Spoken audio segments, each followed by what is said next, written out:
Hi, boys and girls. Happy Lunar New Year, also known as the Chinese New Year. Um, I'm Mrs. Arciaga, and the Lunar New Year is something that I celebrate every year. Today, I wanted to share with you a story called The Story of Noodles. It's written by Ying Chang Kompenstein, illustrated by Yong Shang Xuan. Okay, noodles. Ooh, Mrs. Arciaga loves noodles. So when I came across this book, I thought how great it would be to share it with you. Stop playing with your food, boys, scolded Mama Kong. Remember, a farmer had to sweat for every grain of rice. Pick them all up. The three Kong boys, Pon, Ting, and Kwai, cleaned up the rice from the floor. Then they started cleaning each other up. "Hoy, Pon!" Ting exclaimed. "You have rice in your hair." "Ahoy, Ting!" Pon answered. "You have rice in your ears." "Oh, hoy, hoy!" Ting and Pon, Kwai laughed. "You have rice in your toes."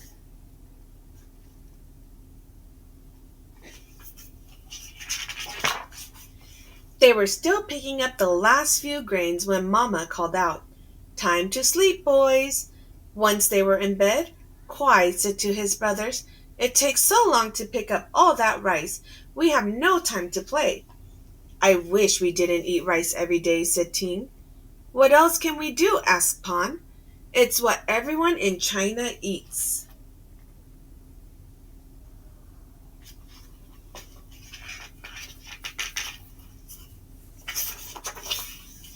A few days later, Mama announced, "Boys, I need your help for the annual cooking contest." "Your dumplings will win again," said Ting. "Maybe Aunt Lee's dumplings will win this year," said Pon. "We'd better come up with something new," said Kwai. "But your mother makes the best dumplings," said Papa. "And this year we're going to make the best ones ever," said Mama.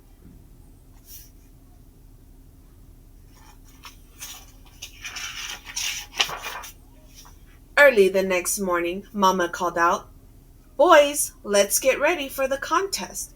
Pon, grind some wheat in the stone grinder. Papa, start the fire. Ting, get water from the well. Kwai, where's Kwai?" "He went to feed the pigs," answered Ting. Suddenly, Kwai ran into the house. "Mama, Papa, I can't find the black pig." "Mama, we have to find our pig before it gets into the neighbor's fields again," said Papa. "Aiyo, what about my dumplings?" "Boys, stay here. Roll the dumpling wrappers one at a time. Make sure they are the same size." Papa dragged Mama out the door.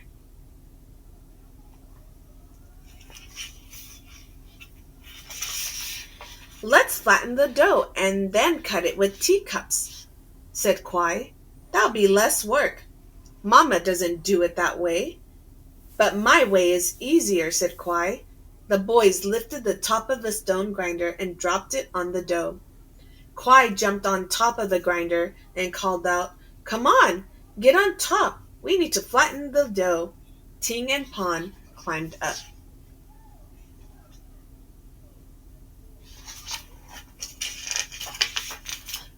Boom, boom, boom. The table broke. The boys, grinder, dough, and filling flew to the floor. "Ouch! My bottom!" cried Ting. "We are in big trouble," groaned Pon. "Stop whining. Let's figure something out before Mama and Papa come back," Kwai urged.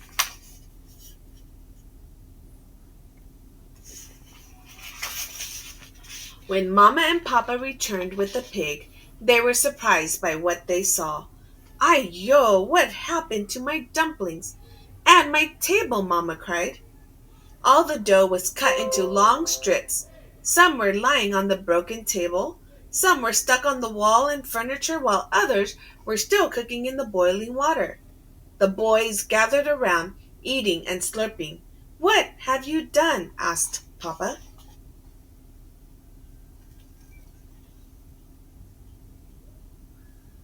"Mama and Papa, don't be as upset. We invented a new dish.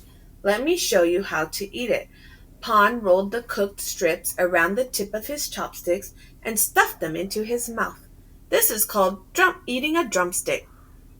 Watch me! Ting placed one end of a long strip in his mouth and slurped it up noisily. This is called eating a worm.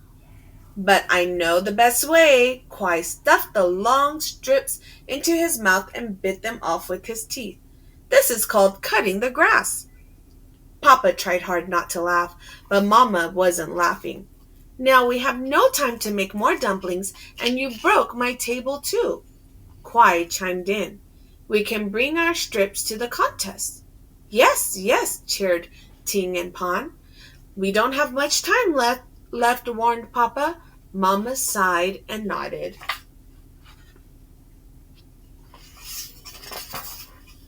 Everybody cheered when the Kong family arrived. Did you bring your delicious dumplings?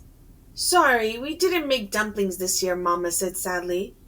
I did, though. Aunt Lee presented her dish to the judges, the scholar, the king's chef, and the matchmaker. Yum! Delicious, praised the judges. Aunt Lee beamed with delight.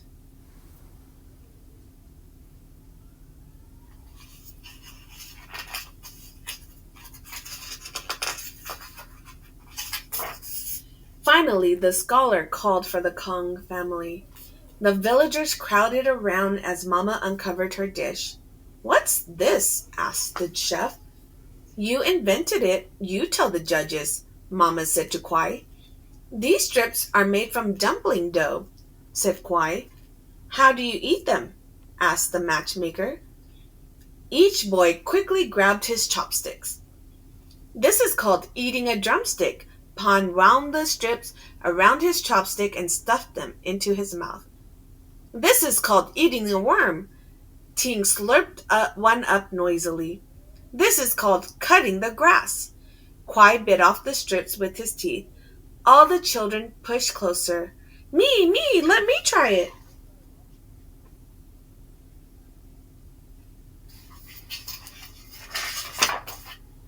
Quiet, quiet, the judges silenced the crowd.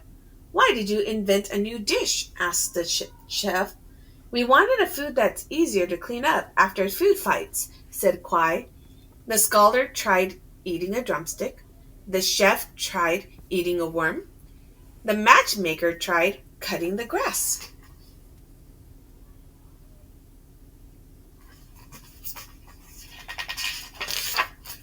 The judges gathered and talked quietly. The crowd murmured. Do they like it? They praised Aunt Lee's dumplings. Aunt Lee was peeking under the red silk that covered the big prize sent by the emperor.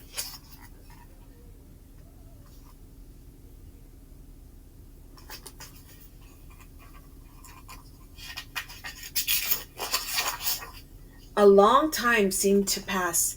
Finally, the scholar asked, What did you call these strips?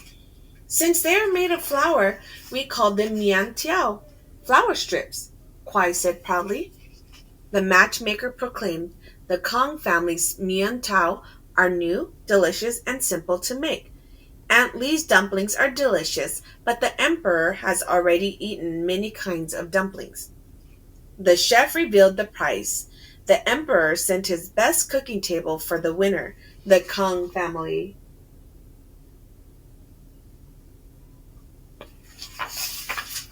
The crowd cheered. Mama hugged her three boys.